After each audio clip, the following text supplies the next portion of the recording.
కడప జిల్లా మైదుకూరికి చెందినటువంటి సింగవరం సుభాన్ సింగ్ అనేటటువంటి ఆయనకి మెదడుకి శస్త్రచికిత్స చేయించారు.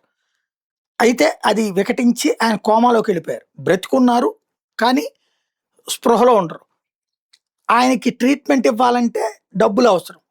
అతని అకౌంట్‌లో 14,38,000 క్యాష్ ఉంది.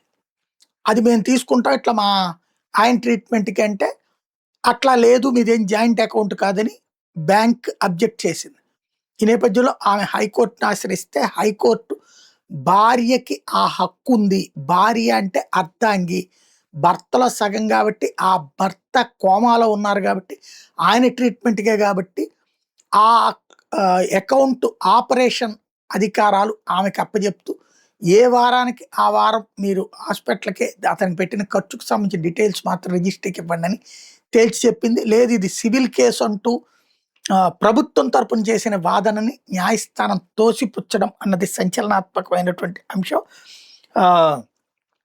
ప్రధానంగా న్యాయమూర్తి అయితే కోమాలో ఉన్న వాళ్ళ సంరక్షణకు స్పష్టమైన నిబంధనలు లేవు కాబట్టి అధికరణ 226 ప్రకారం పేరెంట్స్ ప్యాట్రియే అనే ఒక జడ్జి గారికి ఉన్న అధికారాన్ని వినియోగించి మరి ఈ పని చేస్తున్నామంటూ ఈ తీర్పు ఇచ్చారు. చక్కటి తీర్పు. హైకోర్టు న్యాయమూర్తి జస్టిస్ నిమ్మగడ్డ వెంకటేశ్వర గారికి హ్యాట్స్ ఆఫ్ చెప్పాలి.